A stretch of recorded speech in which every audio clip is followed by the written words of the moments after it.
ये अपना page number, अब जो गीता प्रबंध के सिलेक्शंस हैं,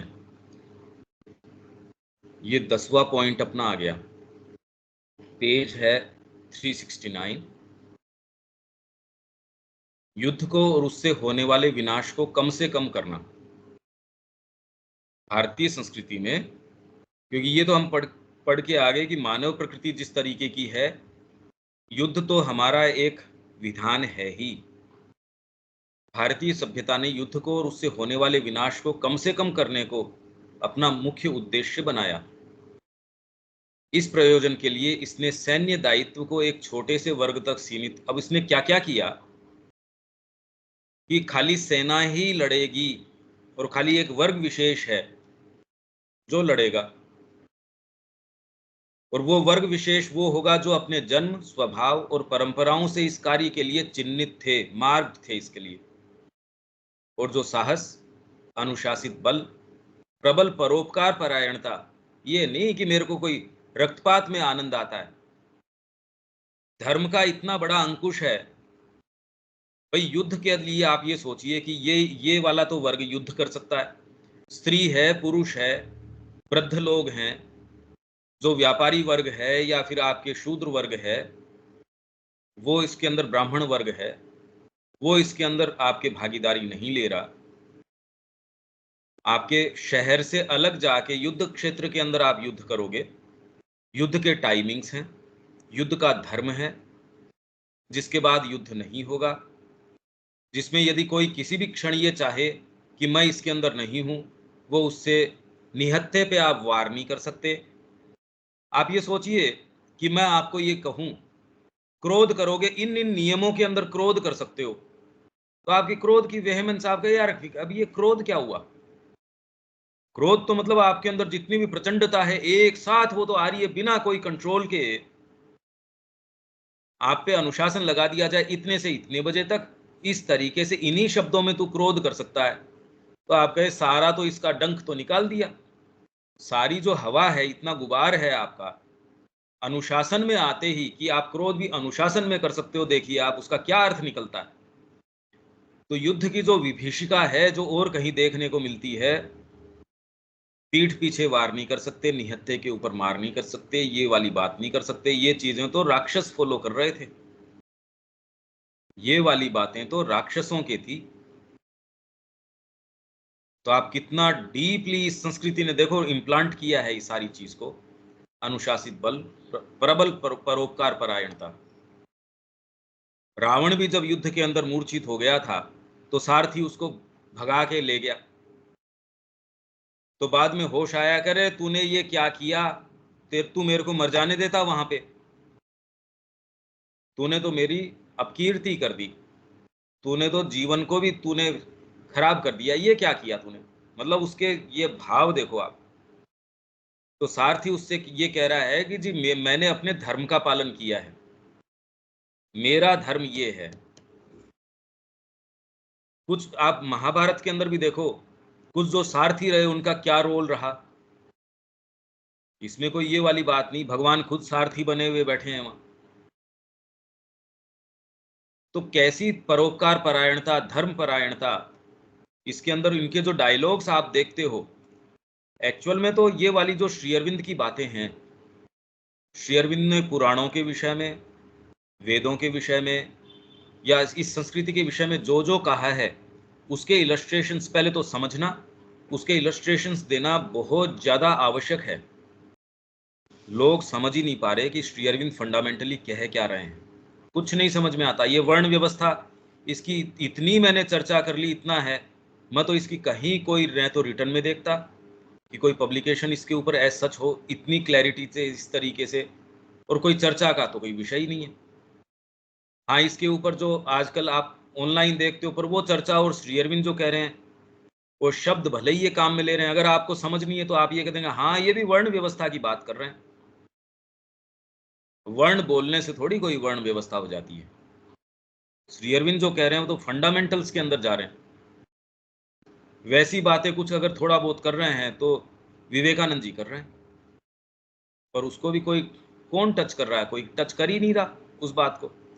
क्योंकि फंडामेंटली ये तब समझ में आए जब साधना अपनाएं।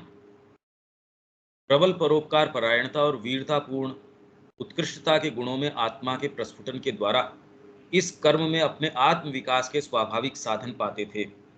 वो युद्ध आत्म विकास के लिए कर रहा है। अगर आप आत्म विकास के लिए साधना के अंग के रूप में अगर युद्ध कर रहे हो तो सोचो वो युद्ध क्या रहा। आप इस चीज का देखो, ये तो साफ साफ श्री अरविंद के शब्द हैं। प्रबल परोपकार परायणता और वीरतापूर्ण उत्कृष्टता के गुणों में आत्मा के प्रस्फुटन के द्वारा। यहां तो सो कॉल्ड हम सेंटर भी चला रहे हैं, पढ़ भी रहे हैं, तो भी ये वाली बात नहीं है।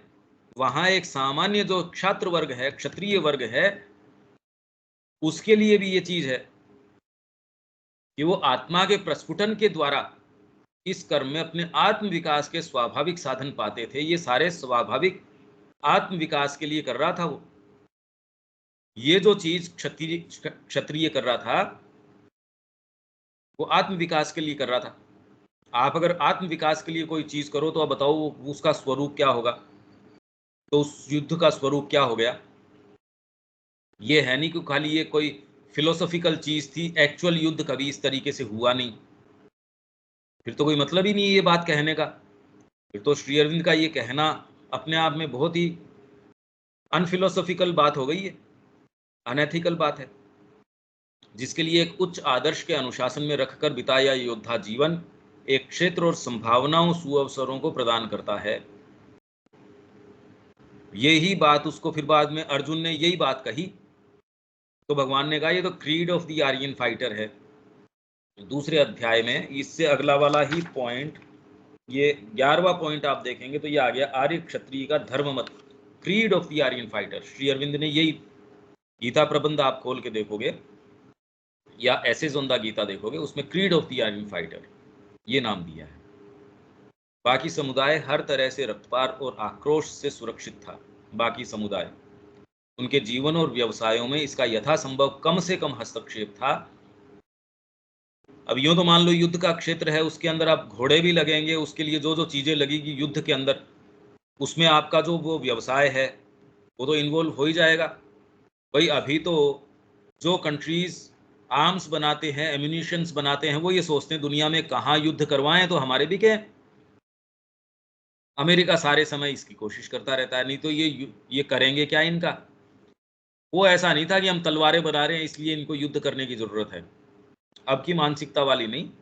हम एक्चुअल में एक ऐसी दूसरी भूमि के ऊपर खड़े हैं जहां उस चीज की कल्पना तक भी करना हमारे लिए संभव नहीं कि क्या उनके स्टैंडर्ड्स रहे होंगे।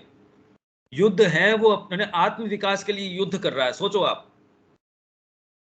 ये तो वैसे हो गया कि मैं तो माँ के लिए युद्ध कर रहा हूं। भाई आत्म विकास के लिए युद्ध करना ये तो साइकी की सी बात हो गई कि आप ऐसे घोर कर्म में आत्म विकास के लिए। अभी तो कुछ नहीं, अभी तो हम साधक को ही नहीं देखते ये काम करते, सामान्य व्यक्ति की तो बात छोड़िए। अच्छे भले जो लोग हैं, जो अच्छे महात्मा जी हैं, होगा हमको क्या मतलब इस चीज से। और वहां पूरा वर्ग इस तरीके का है और मानव प्रकृति की युद्ध प्रिय और विनाशकारी प्रवृत्तियों को एक मर्यादित क्षेत्र दिया गया था, जिन्हें एक प्रकार के अखाड़े में सीमित कर दिया गया था ताकि जाति के सामान्य जीवन को कम से कम नुकसान पहुंचे। मतलब एक क्षेत्र युद्ध भूमि तय कर दी, इसमें लड़ लो भाई, तुमको यहाँ जो भी तुमको करना है यहाँ कर लो। जैसे दो बच्चे कुछ भी कर रहे हो, यार कमरे में मत कर, तेरे को जो हुड़दंग करनी है, तेरे को होली खेलनी है, तू तू वहां खेल ले, तेरे को जाके जहां खेलनी है इस दायरे में खेल ले, ये वाले रंग काम में ले ले, इतना ही इस तरीके से कर सकता है। तो वैसे ही इनको कह दिया तेरे को ये इस तरीके से ये नियम है, ये वाली बातें अखाड़े में सीमित कर दिया तो सामान्य जीवन को कम से कम नुकसान पहुंचे। और प्लस उसके साथ धर्म का जुआ जोड़ दिया, योग कर दिया उसके ऊपर धर्म का, जबकि साथ ही साथ उच्च नैतिक आदर्शों और मानवता और शौर्य के हर संभव नियम के अधीन होने के कारण युद्ध का कार्य उन लोगों को क्रूर बनाने की बजाय उन्हें अनिवार्य रूप से उदात्त बनाने और ऊंचा उठाने में ही सहायक था। इन सेंटेंसेस को हम इनफ खोल ही नहीं सकते।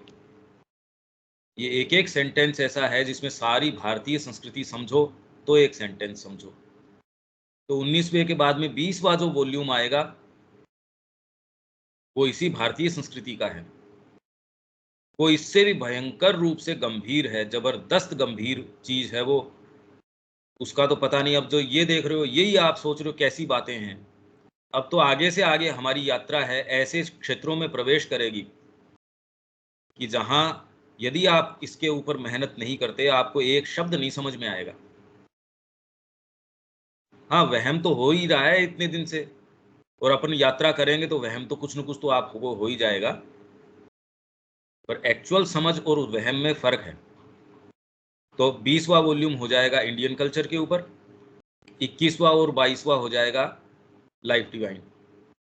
अब उसमें तो ऐसे मुद्दे हैं, ऐसी चीज़ें हैं, उसके लिए पहले बेसिक आपकी थिंकिंग हो, जगत को आप सारी चीज़ों का, श्री अरविंद तो एक सेंटेंस के अंदर एक संस्कृति का विवेचन कर देंगे, एक युग चक्र का विवेचन कर देंगे, एक पूरी क्रांति कोई चीज़ हुई, मूवमेंट कोई हुआ, भक्ति मूवमेंट है या कोई भी फ्रांसीसी क्रांति है, उसका निष्कर्ष एक लाइन 4 सेंटेंस इसमें दे देंगे। हमको बैकग्राउंड का ही पता नहीं है। वो सारे का आप जब मंथन करो, एक चीज़ उसके ऊपर कोई निष्कर्ष के ऊपर आओ, श्री अरविंद ने उसको एक बेस बना के अपनी कोई चीज़, कोई हाइपोथेसिस है या कोई विचार है वो बिल्ड कर लिया, उसका निष्कर्ष निकाल दिया। आप तो अभी तो जिस डेटा के ऊपर उन्होंने शुरू किया वो डेटा को ही नहीं समझ रहे, यह है क्या? तो ये जो आगे से आगे आने वाली यात्राएं हैं, फिर 22 तक, 21-22 ये होने से एक वॉल्यूम हमारा, जो हमारे सेशंस हुए शुरू, एक वॉल्यूम जिसमें अभी तो कलेक्टेड पोएम्स तो हमने, क्योंकि उस समय तक अनुवाद हुआ ही नहीं था उनका, वो हमने करी नहीं है। देखेंगे वो करते हैं या नहीं करते हैं। कोई ज़्यादा लंबा चौड़ा काम है भी नहीं, 20 पेज हैं कुल में उसके। यह ध्यान में रखना चाहिए कि गीता जिस युद्ध की बात करती है वह इसी प्रकार का और इन्हीं नियमों के अंतर्गत किया जाने वाला युद्ध था। मतलब जो ऊपर जितने भी नियम बताए हैं, इन नियमों में युद्ध की बात थी। तो गीता जिस युद्ध की बात कर रही है वो धर्म युद्ध है। धर्म क्षेत्रे कुरुक्षेत्रे समवेता युयुत्सव मामका पांडवाश्चैव किम कुरुवत संजय, यहाँ से शुरू हो गया। धर्म क्षेत्रे कुरुक्षेत्रे, तो ये तो धर्म का क्षेत्र है। यूं आप कह दो हम तो धर्म के लिए, वो धर्म नहीं। यह ऐसा युद्ध था जिसे मानव जीवन का एक अनिवार्य अंग माना जाता था, पर जो इतना मर्यादित और नियमबद्ध था कि अन्य कर्मों की तरह यह भी नैतिक और आध्यात्मिक विकास के कार्य में सहायक था, जिसे कि तब जीवन का संपूर्ण वास्तविक उद्देश्य माना जाता था।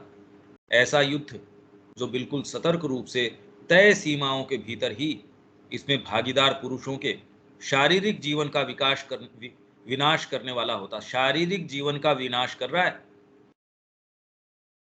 क्योंकि अर्जुन को यही कहा, मर के तू जो है वो स्वर्ग की प्राप्ति करेगा, और जीतवा जो है वो महीम इस धरती का भोग करेगा। भोक्ष से महीम, इसका भोग करेगा तू। तो इसलिए खाली शरीर का ही विनाश हो रहा है, और उस विनाश के लिए उन्होंने कह दिया कि जीर्णानि वासांसी यथा विहाय। जीर्ण शीर्ण कपड़ों को जिस तरीके से ये छोड़ के दूसरे ले लेती है, तो इसलिए सारी की सारी बातें आपके creed of the Aryan fighter में ही आ गई।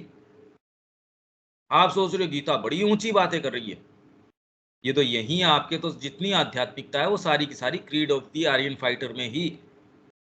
फिर वो उसको कहते हैं अरे कर्म ऐसे करो, कर्म का विधान तो उसको सच्चा धीरे धीरे धीरे धीरे बिल्ड करते हैं, तीसरे चौथे।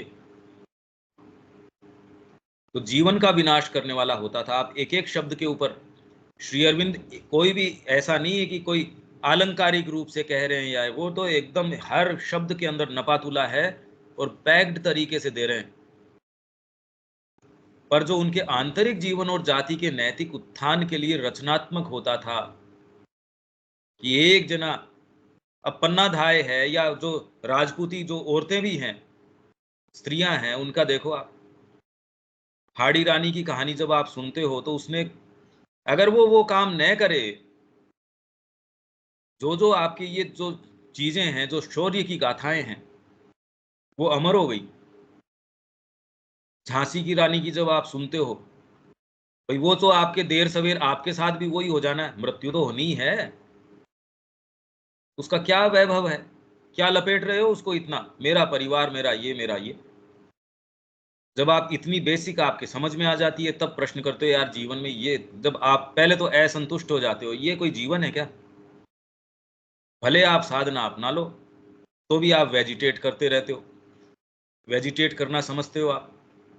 पड़े हो आप, सड़ रहे हो पड़े पड़े। केवल शांतिवाद के कट्टरपंथियों द्वारा ही इसे नकारा जा सकता है। भारतीयता ने कभी ऐसा नहीं किया।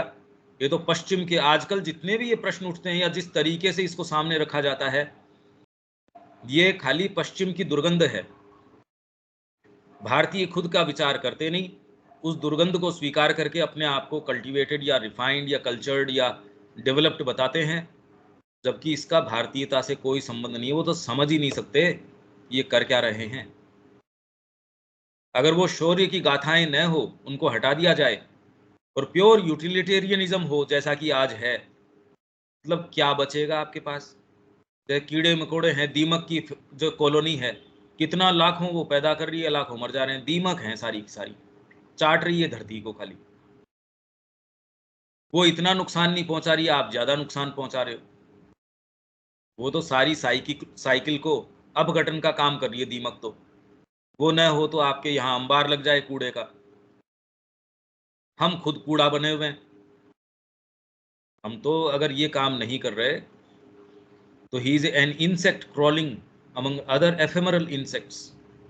अगर दिव्य जीवन आपने नहीं अपनाया तो श्री अरविंद साफ साफ ये करें, he is an insect crawling among other ephemeral insects.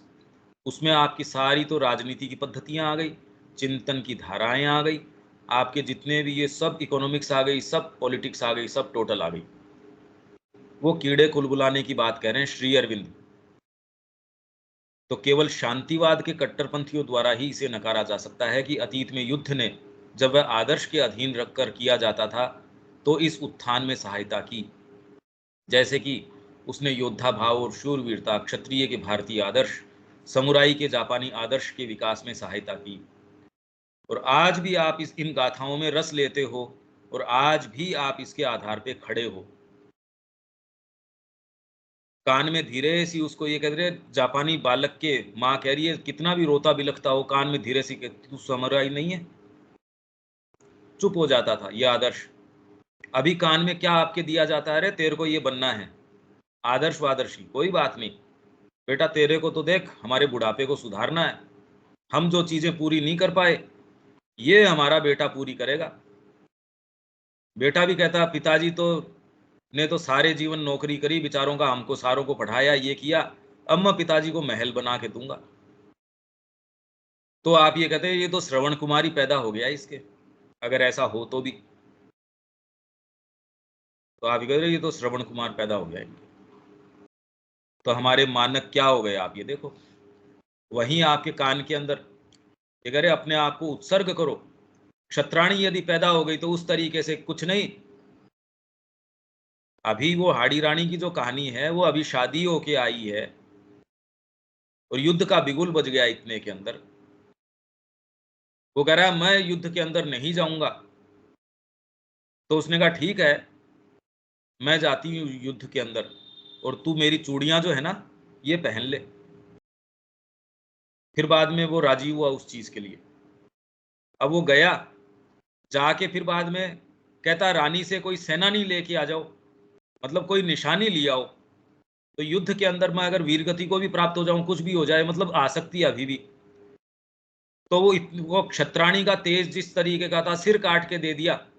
कहती ये ले जाके दे देना, शायद ये युद्ध के लिए प्रेरित कर दे। एक नहीं, आपकी चाहे कितनी साधना की बातें करो, कुछ भी करो, ये कल्पना में नहीं आती ये बात। यहाँ आम जो है कबीले इस तरीके के करते थे ये चीज,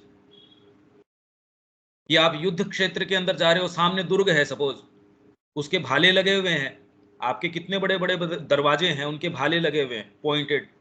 अब हाथी लेके जा रहे हो, हाथी तो नहीं मारेगा, हाथी को आप कितनी भी कोशिश करो भाले के कैसे सिर मार देगा। तो उनको सोचने की आवश्यकता नहीं थी, राजपूत है एक दूसरे को फट से उसके ऊपर डालेंगे उन कीलों के ऊपर, और अब उनके ऊपर हाथी मारेगा। नदी या नाला बीच के अंदर आ गया, अरे गुरु कैसे इसके अंदर जो आपके गुरु गोविंद सिंह है, कैसे इसको पार करेंगे? बिछ गए वहां, उसके ऊपर बिछ गए। और बिछने का मतलब है निश्चित मृत्यु है, मतलब इसमें कोई कोई संभावना कोई दूसरी चीज की नहीं है कि कोई कल को ये पता नहीं, ये उनको पता नहीं था कि हम मरेंगे कि नहीं मरेंगे, और उन्होंने विचार नहीं किया इस चीज का। तो ये तो हमारे मानक हैं, और हम ये कहाँ आ गए ये देखो आप। फिर हम बातें कर रहे साइकिक की, बातें हम कर रहे माँ की। अरे ये कहानियां तो पढ़ो यार आप, और ये कल तक की कहानियां हैं। हम किस जाति को बिलोंग कर रहे हैं, हम कहाँ से कहाँ आ गए। हम अपने कंफर्ट जोन को छोड़ के झूठे बहाने बनाते हैं, हेल्थ के, इसके उसके, जबकि आप तय मानते हो कि जहां आपको सुविधा होती है, जो आप चाहते हो तो आप कर ही रहे हो। सब कन्वीनियंस है ये जो सारी की सारी पॉलिटिक्स ऑफ कन्वीनियंस है। भाई ज्यादा से ज्यादा क्या होगा, मर जाएंगे, तो उसको तो वो सोच के ही करते थे, उसका तो इंतजार ही नहीं करते थे। इसलिए आज ये पूरी की पूरी जाति उस शौर्य का गुणगान करती है। उसने आज भी इस संस्कृति को थामे हुए है, रक्षा कर रहा है वो भाव आज तक। हमारे जैसे यूटिलिटेरियन लोग हों, बातें माँ की कर रहे हो, एक जना सामने नया आए, तो आपको क्या लगता है हम जैसों के आधार के ऊपर माँ का उद्देश्य आगे चलेगा? ये वहम न पाल बैठे।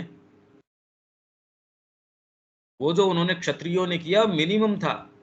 वो दिव्य जीवन की बात नहीं कर रहे, पर आत्मा ने सामने आके, तो इसलिए सेल्फ सेक्रीफाइस, सेल्फ ऑफरिंग, ये एकमात्र चीज है जो साइकिक को बाहर लेके आता है। और सेल्फ सेटिस्फेक्शन, मैं भी कुछ हूं, स्पेशली इसमें शरीर मेरा, उसका परिरक्षण। माने का इससे ज्यादा तो घटिया कोई चीज नहीं हो सकती। हमारे जो विचार जो खुद की परिरक्षण के ऊपर लगे रहते हैं, इससे ज्यादा घटिया और चीज ये माँ की प्रार्थना और ध्यान के अंदर है कि भगवान इससे हमको मुक्त कर। शरीर की परिरक्षण के विचारों से जो हमको इतना निम्न सबसे निचले स्तर के ऊपर की चीजें हैं ये, जो आप अच्छे मनुष्य हो तो आपके सेल्फ रेस्पेक्ट को भी ये चीज आपको ये लगनी चाहिए, यार ये क्या है। कल परसों तो मैंने पढ़ के बताया था, there is a sovereign royalty in not taking a thought about oneself. एक विचार नहीं आया, यहाँ विचार सोच सोच के ही यही है। एक विचार किसकी? जब इसने अपना कार्य संपन्न कर लिया होगा तो ये भले लुप्त हो जाएगा ये आदर्श, क्योंकि यदि वह अपनी उपयोगिता से अधिक बना रहने का प्रयास करता है तो वह अपने आदर्श और रचनात्मक पहलुओं से रहित होकर हिंसा की एक निर्दयी क्रूरता में के रूप में दिखाई देगा, और मानवता के विकासशील मन द्वारा नकार दिया जाएगा। इसलिए इसका कार्य क्या है? आपका कोई ड्रामा हो रहा है, उस पे स्टेज पे कोई कचरा आ गया, सफाई कर दो। पर सफाई करने के बाद सफाई कर्मी उससे ज्यादा देर रखने की जरूरत नहीं, अब नेक्स्ट सीन करो। अब तो नया उसके ऊपर जो आपको इनेक्ट करना है वो। इसलिए ये जितना भी मैनिफेस्टेशन चल रहा है माँ का, श्री अरविंद का, भगवान का, उसमें सबका अपना नियत स्थान है। फ्रांसीसी क्रांति में भी हमने देखा था, ये चार जो जो मेन इसके जो कंपोनेंट्स थे, टेंटन है, मीराबू है, रोबिस्पियर है, और फिर बाद में नेपोलियन है। ये जो चार थे, इन्होंने अपना कार्य किया और चले गए वैभवशाली तरीके से, कि एक इनकी मृत्यु इनका जीवन के जैसे वैभवशाली रहा। यदि वो ज्यादा रुक जाते तो अपना नुकसान कर बैठते। परंतु क्रम विकास के हमारे किसी भी न्याय संगत दृष्टिकोण में अतीत में जाति के लिए की गई इसकी सेवा को अवश्य ही स्वीकार किया जाना चाहिए। स्वीकार नहीं, इसने आज भी थामे हुए है। रविन्द्रनाथ टैगोर के पास गए यहाँ से राजस्थानी, तो इन्होंने कहा यार तुम्हारे शौर्य की जो है वो तो भूमि मारवाड़ है, ये शौर्य की भूमि है, वहां का कुछ हमको सुनाओ। रविन्द्रनाथ टैगोर तो यही बात कहेंगे भी, उनके मुंह से और कोई दूसरी बात तो क्या होगी। तो इन्होंने फिर बाद में, यहां तो कमी थोड़ी है, राजस्थानी सारा साहित्य आप उठा के देखो, ये एक एक साहित्य आपके जो ये छोटा सा फ्रेमवर्क है तोड़ देगा वो आप। ये साहित्य का कार्य है, और वो सच्ची घटनाओं के ऊपर आधारित है, वो यूं ही नहीं है। तो उन्होंने कहा कि भी मेरे को ये आप सुनाओ। इन्होंने फिर बाद में सुनाया, उन्होंने कहा अरे मूर्तिमान शौर्य जैसे आके मेरे सामने खड़ा हो गया, ऐसा महसूस होता, क्योंकि सेंसिटिव आदमी थे ना, बहुत ज्यादा सेंसिटिव थे। रविन्द्रनाथ टैगोर ही नहीं होंगे तो और कौन होगा। जो उन्होंने श्री अरविंद के लिए लिखा, देखो कि मैं आपको प्रणाम करता हूं, मैं आपको नतमस्तक हूं, वो कविता देखो उनकी। श्री अरविंद का भक्ति नहीं लिख सकता उस तरीके की कविता जो रविन्द्रनाथ टैगोर ने लिखी है। तो इस चीज ने इसको थामे रखा, और ये हमारे अंदर ये पार्ट है। आपके जो छोटा छोटा जो क्षुद्रता है ना ये शरीर की और की, इसको तुरंत ही ये वाला पार्ट है ये चेक कर लेगा। ये जब जब जब आप इन भावों को अपने अंदर से एक्सप्रेस करते हो, आपकी अंतरात्मा लीप्स एंड बाउंड्स में ग्रो कर जाती है। जब आप अपने आप से मुड़ के कोई ऐसा एक्ट करते हो, बिल्कुल अपने आप को भूल जाते हो, अपने आप को न्योछावर कर देते हो, वो क्षण है जब अंतरात्मा सबसे ज्यादा ग्रो करती है, अपने वैभव में आ जाती है। और आपके शरीर की ओर की परिरक्षण, भोजन, आपकी छोटी छोटी तेरी मेरी, मेरे को तो ये नहीं किया, मेरे को ये पूछा नहीं, छोटी छोटी छोटी छोटी चीजें, और ये न मान बैठिए कि आश्रम में आने से कम हो जाती हैं, ज्यादा हो जाती हैं। ये कोई इसका नहीं, यहाँ कम हो गई, क्योंकि आपके पास एनर्जीज इतनी होती हैं, वो चैनलाइज्ड होती नहीं। कर्म में यदि आप उसको नहीं लगा रहे तो आपके पास इतनी है, ये आपका नुकसान करेंगी, आपको ही खाएंगी वो, क्योंकि आप उसको चैनलाइज नहीं कर रहे। ये सारी सुन लो चाहे, पर आदमी इस बंधन को तोड़ नहीं सकता, और वैसा कसा कसाया जो है, किसी दिन प्राण निकल जाते हैं उसके। ये स्थिति है। ये अब आ गया आर्य क्षत्रिय का धर्ममत। तो इसका इन्होंने चैप्टर का नाम दिया है creed of the Aryan fighter. आर्य योद्धा का यही धर्ममत है। यह कहता है कि ईश्वर को जान, अपने आप को जान, मनुष्य की सहायता कर, धर्म की रक्षा कर, बिना भय, दुर्बलता और हिचकिचाहट के संसार में अपना युद्ध कर्म कर। तू शाश्वत अविनाशी आत्मा है। तेरी आत्मा अमृतत्व के ऊर्ध्वगामी मार्ग पर चलती हुई संसार में आई है। जीवन और मरण कुछ भी नहीं है। मतलब ये कुल मिला के जब अर्जुन ने ये कहा, और कह के रथ के पिछले भाग में जाके गांडीव छोड़ के और हाथों के बीच में अपना सिर दे के नीचे करके बैठ गया, तो जब भगवान ने जो पहले ही उसको दूसरे अध्याय में, पहला तो अर्जुन विषाद योग, फिर ये जो दूसरा इसको बता रहे हैं, उसमें ये सारी बातें कि ये आत्मा जो है वो अजर है, अशोष्य है, अदाह्यो यम, कि उसको अक्लेद्यो, क्लेद नहीं सकते, अदाह्य है, इसको जला नहीं सकते, अशोष्यो, उसको हवा सुखा नहीं सकती, ये एट्रीब्यूट्स वो बता रहे हैं। तो आप देखो दूसरे अध्याय में कहां से भगवान शुरू करते हैं, धीरे धीरे धीरे धीरे, पर है ये क्रीड सारी की सारी। श्री अरविंद इसको कोई बहुत ज्यादा सीरियसली नहीं ले रहे। यहाँ तो आपकी सारी आध्यात्मिकता आ गई सो कॉल्ड। आपको फिर बचा क्या इसमें? ईश्वर को जान, अपने आप को जान, मनुष्य की सहायता कर, धर्म की रक्षा कर, बिना भय, दुर्बलता और हिचकिचाहट के संसार में अपना युद्ध कर्म कर। तू शाश्वत अविनाशी आत्मा है। तेरी आत्मा अमृतत्व के ऊर्ध्वगामी मार्ग पर चलती हुई इस संसार में आई है। जीवन और मरण कुछ भी नहीं है, दुख और क्लेश और कष्ट कुछ भी नहीं है। इन सबको जीतना और वश में करना होगा। अपने ही सुख प्राप्ति और लाभ की ओर मत देख, अपितु ऊपर की ओर और चारों ओर देख। ऊपर उस प्रकाश में शिखर को देख जिसकी ओर तू चढ़ रहा है, और अपने चारों ओर इस संग्राम में और संकटपूर्ण जगत को देख जिसमें शुभ और अशुभ, उन्नति और अवनति परस्पर घोर संघर्ष में जकड़े हुए हैं। लोग तुझे सहायता के लिए पुकारते हैं, तू उनका लोह पुरुष है, लोक नायक है, तो सहायता कर, युद्ध कर, संहार कर, यदि संहार के द्वारा ही जगत की प्रगति हो। किंतु जिसका संहार करे उससे घृणा न कर, और न उन सब मरे हुए लोगों के लिए शोक ही कर। सर्वत्र उस एक ही आत्मा को जान, सब प्राणियों को अमर आत्माएं समझ, और शरीर को तो कुछ नहीं बस मिट्टी समझ। अपना कर्म स्थिर, दृढ़ और समभाव से कर, लड़ और शान से वीर गति को प्राप्त हो, या फिर पराक्रमी रूप से विजयी हो। क्योंकि भगवान ने और तेरे स्वभाव ने तुझे यही काम पूरा करने के लिए दिया है। ये आर्य क्षत्रिय का धर्म मत है, धर्म मत है बस। और ये तो आप ये सोचते हो कि ये करें कैसे, ये इसमें तो एक भी चीज करी भी नहीं जा सकती। साइकोलॉजिकल स्तर के ऊपर आप ये सोचो, संहार कर, यदि संहार के द्वारा जगत की प्रगति हो, किंतु जिसका संहार करे उससे घृणा न कर, ये कैसे किया जाए? पहले तो हम संहार कर्म में प्रवृत्त हो नहीं रहे। और आप जिसके साथ, जैसे बच्चा है आपका, उतना तो आप समझते हो कि आप डांट रहे हो, पर उसके भले के लिए डांट रहे हो। पर संसार में आप उस दृष्टिकोण से सबसे मिल रहे हैं। कैसे शुरुआत कैसे करें इस भाव की? और घृणा न कर, हमारा तो आधार ही यही है, आकर्षण और विकर्षण, लाइकिंग और डिसलाइकिंग। कामना, इस चीज की कामना, तो इसके अंदर ये चयन करता हूं, इसको रिजेक्ट करता हूं। ये वाली चीज तो फल भी लेोगे यार, ये वाला लेऊंगा बहुत टेस्टी लगता है, ये वाला नहीं लेऊंगा। क्यों नहीं लेऊंगा? अच्छा नहीं लगता। तो आप सारी चीजें, आकर्षण विकर्षण, लाइकिंग डिसलाइकिंग, ये द्वंद्वों से परे तो जा नहीं रहे। तो इसके अंदर ये कर्म शुरू ही कैसे हो?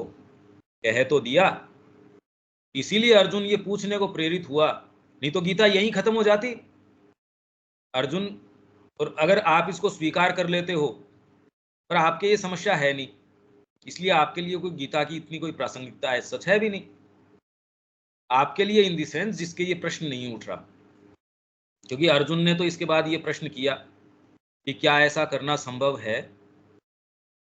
भाई बिना कामना के कर्म किया ही कैसे जा सकता है? इसीलिए तो अर्जुन ने ये पूछा, इसीलिए मैंने ये प्रश्न उठाया आपसे। नहीं तो आप ये सोचेंगे हाँ यार ये तो ठीक ही बात है, ये तो कॉमन आपके ये अखबारों में छपने वाली सी बातें हैं। जिसका संहार करे उसके साथ घृणा न कर, सारे को तटस्थ रूप से ले, सबको परमात्मा जान, ये जान वो जान। आप जिसको ये सोचते हो ऊंची से ऊंची बात कह दी, गीता ने तो शुरुआत इससे करी। सबसे पहले इसके निम्नतम स्तर से, आर्य क्षत्रिय का धर्म मत। तब अर्जुन पूछता है, प्रेरित होता है ये पूछने के लिए कि आप ये मेरे को बता तो रहे हो, ठीक बात है कि मैं सबको आत्मा जानूं और इसलिए मैं उनका संहार कर दूं, क्योंकि आत्मा तो है, अजर है, अमर है, जन्म ग्रहण से मुक्त है।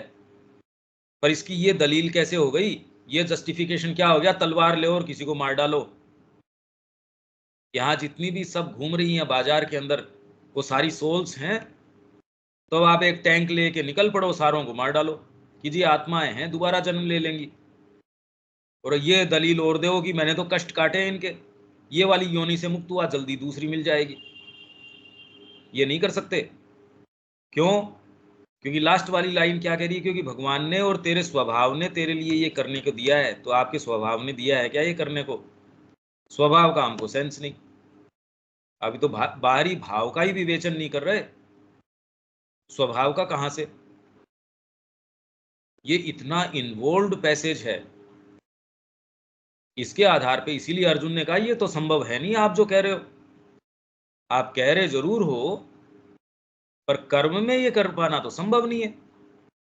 कि कामना के बिना कोई कर्म कैसे किया जाए? कि आप जिसका संहार कर रहे हो उससे आप घृणा नहीं कर रहे, और जो मर गया उसके लिए शोक नहीं कर रहे।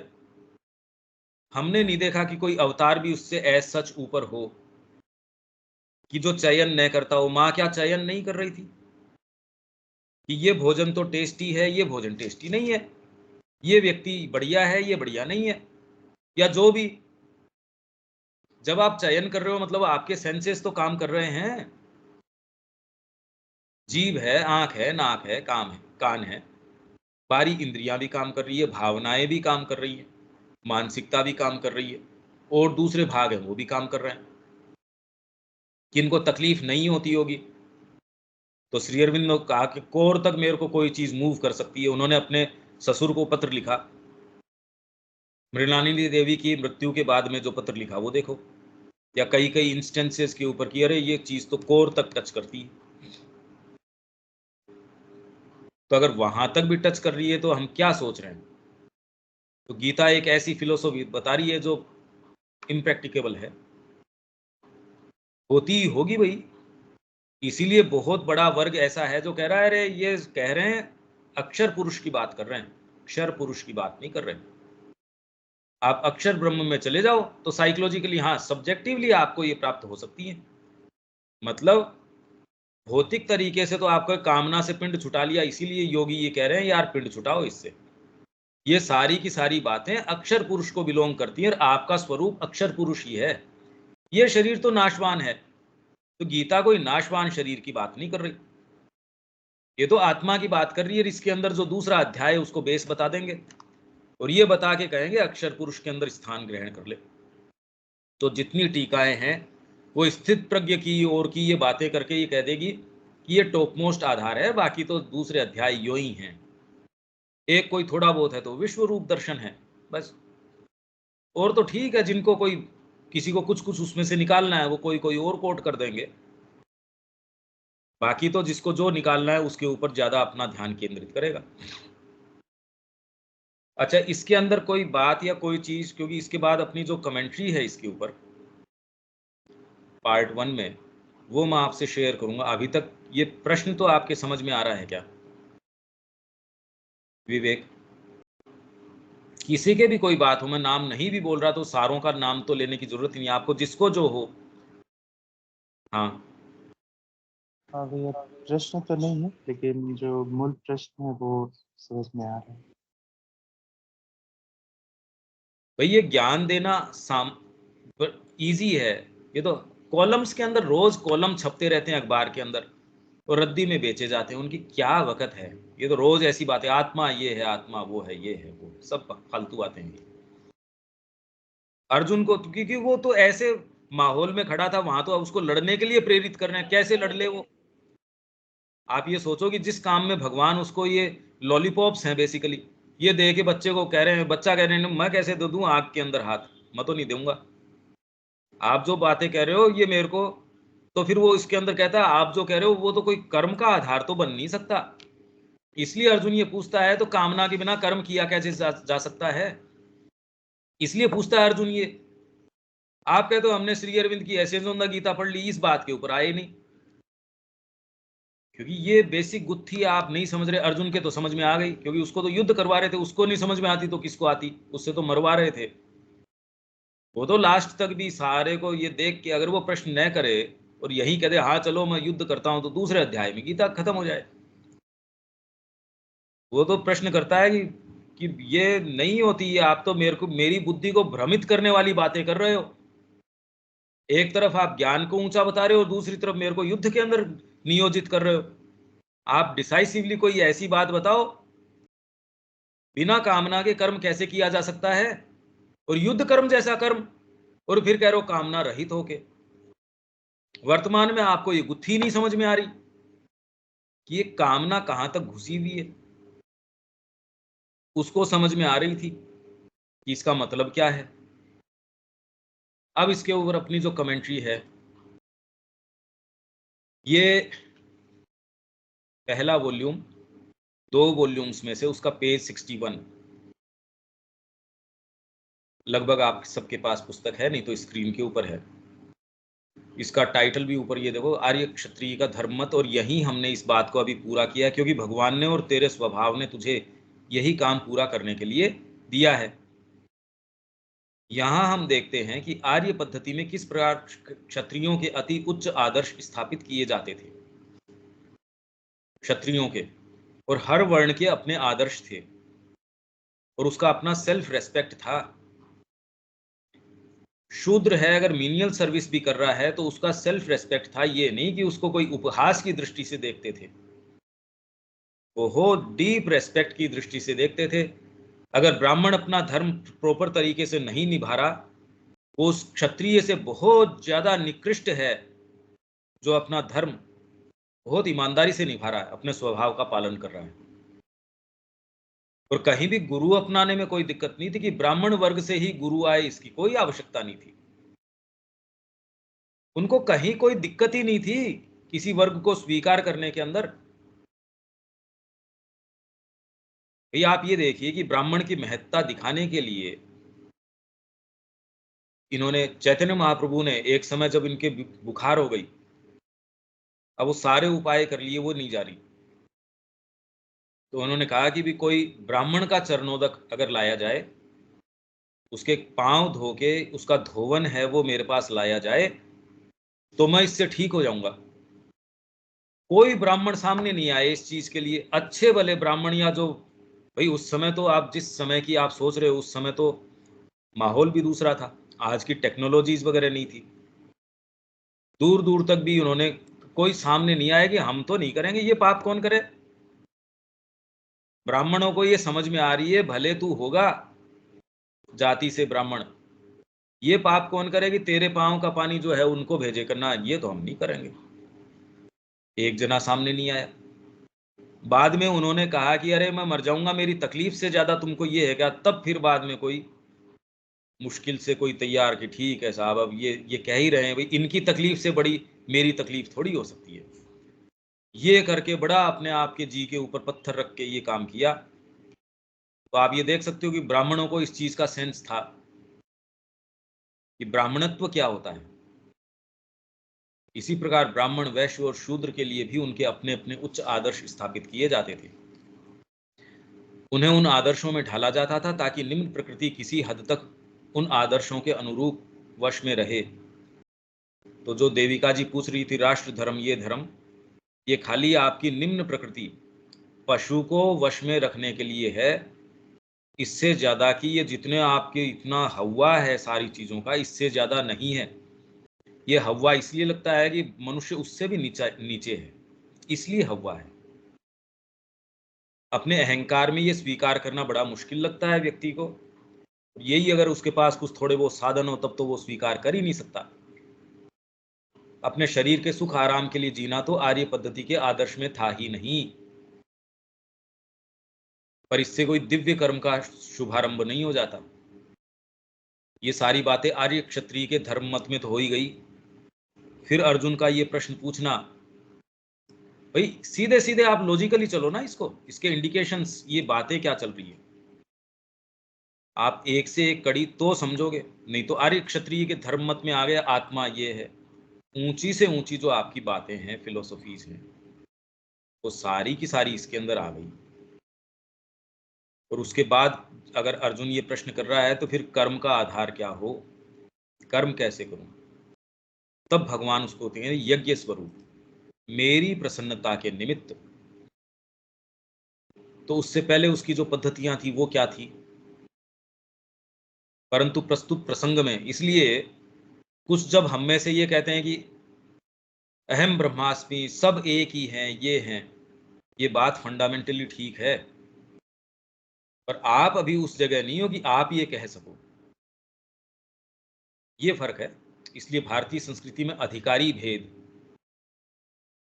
रामकृष्ण जी कहते थे नरेंद्र जो है ये जाके किसी को भी डिस्कोर्सेस दे सकता है, ये किसी चीज के लिए फेवर में बोलता है तो ठीक है, उसके अगेंस्ट में बोलता है तो भी ठीक है, और किसी दूसरे को राइट नहीं है शिक्षा देने का। तो आप तो तुरंत अगर ईगो में हो तो ये कहें ये बुड्ढा ना बेवकूफ है, समझ ही नहीं इसको। परंतु प्रस्तुत प्रसंग में जिन जिन जिन भिन्न भिन्न आदर्शों से व्यक्ति स्वयं को संचालित करता है, वे एक दूसरे के अंतर विरोध में आ खड़े हुए हैं। मैंने कहा ना कि ये आपको कर्म में कौन से में जाऊं मैं, अभी तो आपके क्षत्रिय के जितने भी जो उसके आइडियल्स हैं, उसके जो धर्म हैं, वो अंतर्विरोध में आके खड़े हो गए और भयानक बन गए हैं। ऐसे में जहां जहां तक अपने कर्तव्य निर्वाह का प्रश्न उठता है, तो समझ नहीं आता कि गुरु के प्रति कर्तव्य, पितामह के प्रति कर्तव्य, अपने भाई बंधुओं के प्रति कर्तव्य, या अपने क्षत्रिय धर्म के कर्तव्य में से कौन से का निर्वाह किया जाए। क्योंकि ये सभी कर्तव्य तो परस्पर विरोध में आ खड़े हुए हैं अभी अर्जुन के लिए, और ये हर उस व्यक्ति के लिए आ खड़े होंगे जो सारी चीज को दरकिनार करके या साथ में लेके, जो भी आप कहना चाहो, माँ को ऑफर करना चाहता है। इनको कोई इंटरेस्ट है नहीं आपके भागों को, तो वो तो विरोध में आ खड़े होंगे ही। ये नहीं कि आपके परिवार का दावा आपके ऊपर आ खड़ा होगा, इसलिए आ खड़ा होगा क्योंकि आपकी आसक्ति है आपके पुत्र से, पुत्री से, जिन जिन भी चीजों से। अगर वो नहीं होती तो आपके ये कंसेप्शन में भी नहीं आता, आपके विचार में भी वो इशू नहीं आता। कहीं न कहीं आपकी उससे संलग्नता है वो परस्पर विरोध में लाके खड़ा कर देगी, तथा किसी के भी निर्वाह करने से तो अवश्य ही कष्ट होने वाला है। और आखिर इस सब का परिणाम क्या होगा? यदि क्षत्रिय धर्म का पालन करे तो महाविनाश निश्चित है। इस तरीके से इस पैसेज को देखा नहीं जाता, पढ़ तो लेते हैं, पर ये नहीं करे कि बहुत ऊंची बात नहीं है। ये कह रहे हैं ये यहाँ से तो प्रैक्टिकल प्रश्न अगर आप जीवन में लेते हो, नहीं ये कहे कि आत्मा ये है, आत्मा ये है। आप सोचते हो आपने तो डिस्कशन का एंड कर दिया, गीता तो यहाँ से शुरू करती है, क्योंकि अर्जुन ने प्रश्न ये किया, वो भी इतना डिसेंट था। सारी जाति ही नष्ट हो जाएगी और जो राज्य भोगने को मिलेगा वह खून से रंगा होगा। वहीं यदि युद्ध न करे तो अधर्म की विजय होगी, और यह तो उससे भी बुरी बात होगी। इसलिए इसमें से बचाव का कोई रास्ता ही नहीं है। और फिर इस आध्यात्मिक मनोभाव से भी देखिए, एक चीज इसमें जो बढ़िया है, ये सारी चीजें आपकी मानसिकता को बड़ी ग्रो करवा रही है, आप चीजों के दृष्टिकोण को, क्योंकि ये आपका खुद का भी जीवन इसमें शामिल हो जाता है।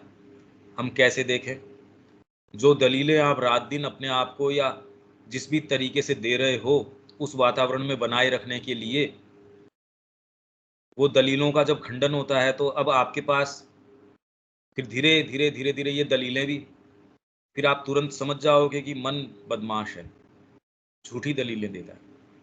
और फिर इस आध्यात्मिक मनोभाव से भी कि आत्मा अमर है और सभी में एक ही है, करना क्या चाहिए इसकी स्पष्टता नहीं होती। कितने लोग हैं मेरे पीछे के प्रारब्ध, लोग कहते हैं प्रारब्ध काटो अपने। अरे कोई दिन तो कटते होंगे, आप ये क्यों नहीं प्रश्न करते उनसे? आपको तो अपने प्रारब्ध काटने ही होंगे। और मान लिया मेरे खराब से खराब है, किसने आके कहा? और इसने ये भी नहीं बताया कि मैं करूं क्या, अब मेरे को क्या करना चाहिए ये बताओ। ये कोई भी नहीं बताता। प्रारब्ध काटो, कैसे काटूं? और मेरे पिछले जन्म में मैंने नहीं काट लिए होंगे, आपको पता है क्या इस चीज का? इसलिए सारी बातें खाली भ्रमित हैं। ये अपने ये पीछे के संस्कार काटो, इनको ये काटो, इनको वो काटो। मां श्री अरविंद ऐसी बात नहीं कर रहे, वो तो कह रहे हैं यार पॉजिटिवली अपने आप काम में लगाओ ना। अगर ये हैं भी, ये स्वीकार भी कर लें कि ये हैं, तो भी प्रैक्टिकली इसका कोई रास्ता तो होना ही चाहिए, इशू आउट तो होना ही चाहिए इसका। इशू क्या है? ये है मुद्दा, ये है। तो सावित्री में दूसरे ही वाला क्या है, द इशू, मुद्दा ये है। और वो समझ में नहीं आता मुद्दा क्या है, कि हमारा मुद्दा जो है वो सावित्री का मुद्दा थोड़ी था। इसलिए लोग पढ़ लेते हैं, समझ में थोड़ी आता है। समझ में आ गया फिर भी जीवन ऐसा कैसे भाई? तो इसका मतलब तेरे तो ये हवा लगी नहीं। तू कह रहा है मैंने अमृत की एक बूंद ली फिर मृत्यु कैसे हो सकती है? मतलब कोई ना कोई तो चक्कर है, कहीं ना कहीं तो गैप है। ऐसी स्थिति में कोई भी नैतिक युक्ति या आदर्श या क्षत्रिय धर्म के पालन की युक्ति इसका ऐसा कोई उत्तर नहीं दे सकते जो कि उसकी आत्मा को संतुष्ट कर सके। अर्जुन संतुष्ट नहीं हुआ इससे, वो तो लास्ट तक भी संतुष्ट नहीं होता, क्योंकि यदि इसका समाधान इसी स्तर पर हो पाता तब तो गीता को और आगे विकसित करने की आवश्यकता ही नहीं थी। यह एक ऐसी परिस्थिति है जहां व्यक्ति जीवन के मूल पर ही प्रश्न खड़ा कर देता है कि स्वयं नैतिक आधारों मूल्यों में, नैतिक आधार पर ही प्रश्न कर दिया उसने तो अर्जुन ने। अरे भाई ये मान लिया कि ये आधार को मानते हो तब तो ये परिणाम है, पर ये आधार को मानना जरूरी है क्या? आत्मा अमर है, अजर है, सारी बात है, पर इसका मतलब इनकी हत्या कर दो, ये क्या बात हुई? तो स्वयं इन नैतिक आधारों मूल्यों में कोई न कोई मूलभूत त्रुटि है। इसलिए गीता इस सारी समस्या को एक दूसरे ही स्तर पर ले जाकर इसका समाधान करती है, जो कि निचले स्तर पर करना संभव नहीं है। अन्यथा गीता के आगे के अध्यायों के निरूपण की आवश्यकता ही नहीं थी। साथ ही श्री अरविंद का स्पर्श पाकर इन सारी ही समस्याओं का समाधान एक भव्य स्वरूप ग्रहण कर लेता है। इसलिए माँ कहती है it will yet liberate humanity. और श्री अरविंद का टच प्राप्त करके तो इसका तो स्वरूप ही चेंज हो गया, भव्य हो गया है। और इसी कारण श्री माता जी कहती हैं कि श्री अरविंद की टीका के कारण गीता का संदेश बिल्कुल निश्चयात्मक, डिसाइसिव बन गया है ये, और वह सारी मनुष्य जाति का उद्धार कर सकता है। श्री अरविंद तो इसे अतिमानस के छोर तक ले जाते हैं, बॉर्डर्स तक ले जाते हैं अतिमानस। श्री अरविंद कह रहे हैं कि ये जो 2 श्लोक हैं सर्वधर्मान् परित्यज्य मामेकं शरणं व्रज अहम त्वा सर्व पापेभ्यो मोक्षयिष्यामि मा शुच। और मन्मना भव मद भक्तो मद्याजी माम नमस्कुरु। ये जो जो सेइंग्स हैं 18वें अध्याय की, ये सुप्रामेंटल तक ले जाके छोड़ देते हैं। गीता उसके बाद विवेचन नहीं करती। विवेचन क्या है उसके बाद? वो तो फिर बाद में आपकी नारद जी ने भी कहा भी यहां तक तो मैं बता सकता हूं, उसके बाद का तो ऐसी चीजें हैं जो गर्भ के अंदर हैं। ये होगा, ये होगा, this coming day Satyavan must die, यहां तक तो ठीक है। इसके आगे ऐसी चीजें हैं जो मेरे लिए स्पष्ट नहीं है। स्पष्ट करे कौन? और अभी सावित्री ने ही रचना करी उन सारी चीजों की, तो इसलिए आगे उसके बाद बॉर्डर्स के बाद आप जाओगे, आपको एयरपोर्ट तक छोड़ दिया किसी ने, अब इसके बाद आपकी यात्रा आपकी खुद की है। उसके बाद गीता उसका विवेचन नहीं करती। श्री अरविंद और माँ उसको पकड़ते हैं, वो सारे का सारा निरूपण शिक्षा का और का यहां से इन्होंने कि हमारी शिक्षा ये होनी चाहिए। अब आप गीता वहां तक ले जाके छोड़ती है, वो उसको प्रैक्टिस में डालते हैं। गीता का आपको सेंस ही नहीं है। अब ये बेसिक सेंस फिर तो किसी भी चीज का नहीं है। ये आर्य क्षत्रिय का धर्म मत हुआ, इसमें कोई सेंटेंस या कोई बात नहीं समझ में आ रही हो। इससे आगे फिर बाद में ये आ जाएगा बुद्धि युक्त संकल्प का योग, क्योंकि इसके बाद में है जो बुद्धि योग शुरू हो जाएगा। बुद्धि योग में सबसे पहले तेरे कर्मों को मेरे निमित्त यज्ञ स्वरूप कर दे, ये बुद्धि योग है। तो अभी वर्तमान में सारों का आपका जो हो रहा है, बुद्धि से शुरुआत करिए हम, और क्या कर रहे हैं।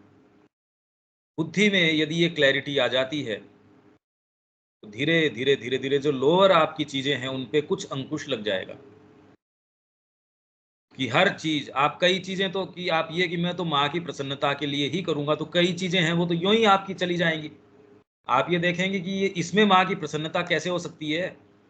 आप अगर सिंसियरली रोज ये प्रश्न करना शुरू करें, रोज अपने दिन का विवेचन करना शुरू करें, इंट्रोस्पेक्शन करना शुरू करें, तो आप ये पाएंगे यार इसको तो, ये तो कोई आधार के ऊपर मैं इस चीज को जस्टिफाई नहीं कर सकता कि मैं एक्सरसाइज नहीं कर रहा हूँ या भोजन जो है वो पशु के रूप में कर रहा हूँ या ये एक्टिविटीज, इसको तो आपके भौतिक जो सेंसेस है वही इसको नहीं स्वीकार कर पाएंगे।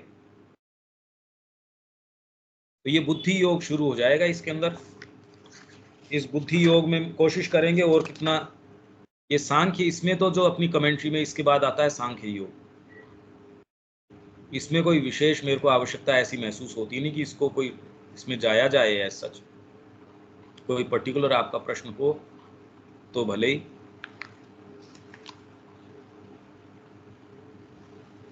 ठीक है, इसमें और कोई बात थोड़ी है। विवेक भैया अगर इस लाइन को एक बार फिर से कवर करते हैं। ये इस एक ऐसी परिस्थिति है जहां व्यक्ति जीवन के मूल पर ही प्रश्न खड़ा कर देता है कि स्वयं इन नैतिक आधारों मूल्यों में कोई ना कोई मूलभूत त्रुटि है। हम्म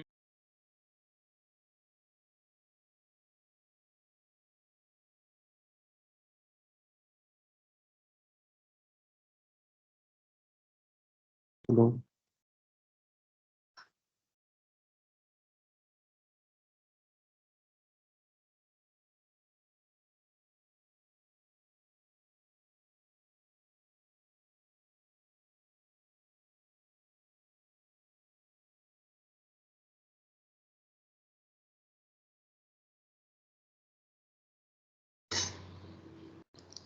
वीडियो रुक गई है। हेलो। हाँ अभी आवाज आई हाँ। आपकी भैया। हाँ, मैं ये कह रहा हूँ कि जैसे हमने दिलीप कुमार रॉय का पढ़ा, वो प्रश्न हम्म, क्या था, मैं यह कर क्या रहा हूँ, तो बेसिक आधार जिसके ऊपर वो गया था, मैं आपका हूँ गुरु। वो पत्र भी आपको मैंने पढ़ाया, जहां से उसने हम्म, जय गोपाल ने कहा यार तू तो बार्गेनिंग कर रहा। तो उसमें था द शाफ्ट वेंट होम, ये सीधा ये तीर निशाने के ऊपर चला गया। मैंने कहा यार कितनी घटिया बात है।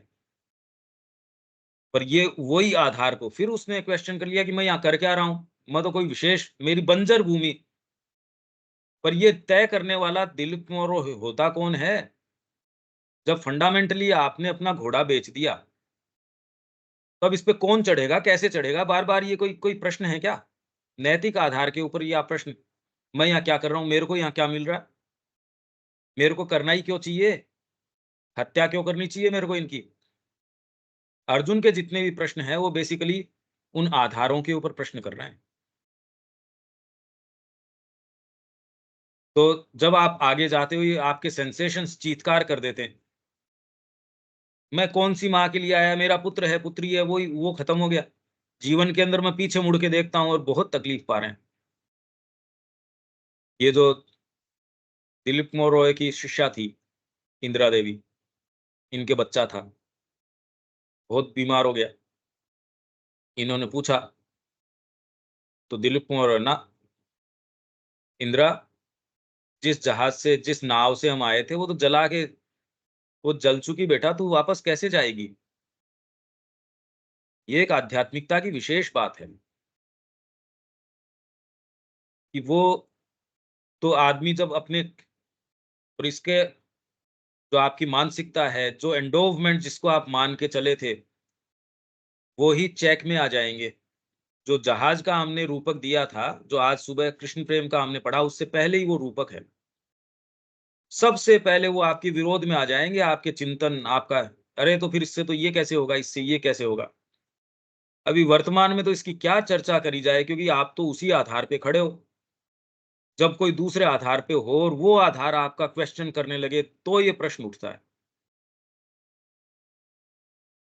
तो वो सारे क्वेश्चन करने लगते हैं ये। अर्जुन यही तो कह रहा था, हर स्तर की दलीलें दे दी थी अर्जुन ने। ठीक है विवेक,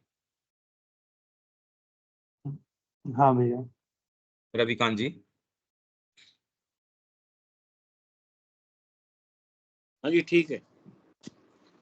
इसका थोड़ा मंथन करना, और इसमें कोई ऐसे जो भी सब्जेक्ट्स या टॉपिक्स हैं, कॉन्सेप्ट्स हैं, जैसे हमने पहले लिए वर्ण व्यवस्था का और का, आप ऐसे टॉपिक्स, क्योंकि आपने ये पढ़ा है, आपने गीता प्रबंध भी पढ़ी है, तो कोई भी ऐसे जो हमको उस टॉपिक विशेष के ऊपर पूरा करना चाहिए, 1 दिन, 2 दिन, 4 दिन, 10 दिन, वो आप चयन और कर लेना। जैसे समता है, वो तो हम ले ही लेंगे, कर्मयोग क्या है, वो हम ले लेंगे।